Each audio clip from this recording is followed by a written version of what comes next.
Hello welcome back to my channel. నేను మీ జాహ్నవి. ఈరోజు recipe వచ్చేసి దొండకాయ ఉల్లికారం ఎలా చేసుకోవాలో వీడియోలో చూపించేస్తాను. చాలా టేస్టీగా ఉంటుంది.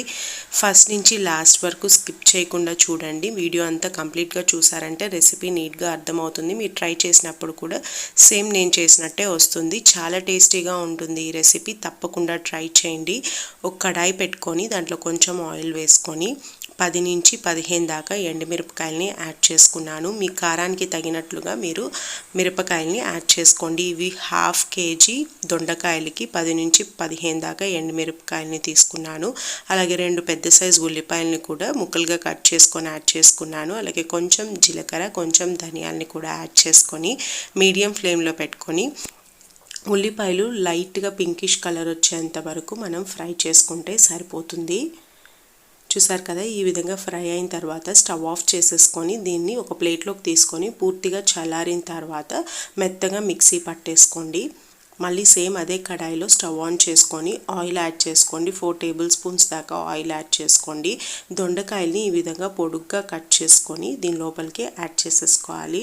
నేను ఈ విధంగా పొడుగ్గా కట్ చేసుకున్నాను. మీకు కావాలంటే మీకు నచ్చిన షేప్స్లో కూడా కట్ చేసుకోవచ్చు. ఒకసారి బాగా మిక్స్ చేసేసుకొని మూత పెట్టేసి ఒక 5 మినిట్స్ అలా మగ్గించుకోండి. 5 మినిట్స్ మగ్గాక మూత ఓపెన్ చేసుకొని ఒకసారి బాగా మిక్స్ చేసుకొని టేస్ట్కి తగినట్లుగా సాల్ట్ని కూడా యాడ్ చేసుకోండి. కొంచెం పసుపును కూడా యాడ్ చేసుకొని దొండకాయల్ని 90% వరకు మగ్గించేసుకోవాలి. మళ్ళీ మూత పెట్టేసుకొని 5 to 10 మినిట్స్ లో ఫ్లేమ్లోనే మగ్గించుకుందాము. మధ్య మధ్యలో కలుపుతూ ఉండండి, లేదంటే అడుగంటుతుంది. చూసారు కదా, దొండకాయ అనేది బాగా మెత్తపడిపోయింది.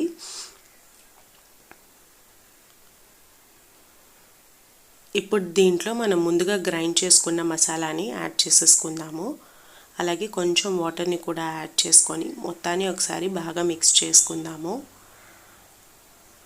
ఈ విధంగా మిక్స్ చేసిన తర్వాత సాల్ట్ కరెక్ట్గా ఉందా లేదా చెక్ చేసుకోండి. కావాలనుకుంటే కొంచెం యాడ్ చేసుకోండి. మసాలా అంతా దొండకాయలకి పట్టేలాగా బాగా మిక్స్ చేసిన తర్వాత కొంచెం కరివేపాకుని యాడ్ చేసుకుందాము. ఒకసారి మళ్ళీ బాగా మిక్స్ చేసేసుకొని మూత పెట్టేసి లో ఫ్లేమ్లోనే 10 to 15 మినిట్స్ వరకు బాగా మగ్గించుకుందాము. దొండకాయలు పూర్తిగా ఉడికిపోతాయి. ఆ తర్వాత లో ఫ్లేమ్లోనే పెట్టుకొని మంచి కలర్ వచ్చేంత వరకు ఫ్రై చేసుకోవాలి. లో ఫ్లేమ్లోనే పెట్టి ఫ్రై చేస్తూ ఉన్నారంటే మనకు చాలా టేస్టీగా తయారవుతుంది ఈ కూర. తప్పకుండా ట్రై చేయండి రెసిపీ. టేస్ట్ అయితే చాలా బాగుండింది. చూసారు కదా, ఈ విధంగా మధ్య మధ్యలో కలుపుతూ ఫ్రై చేస్తూ ఉండండి. అడుగంటకుండా చాలా టేస్టీగా వస్తుంది కూర అనేది.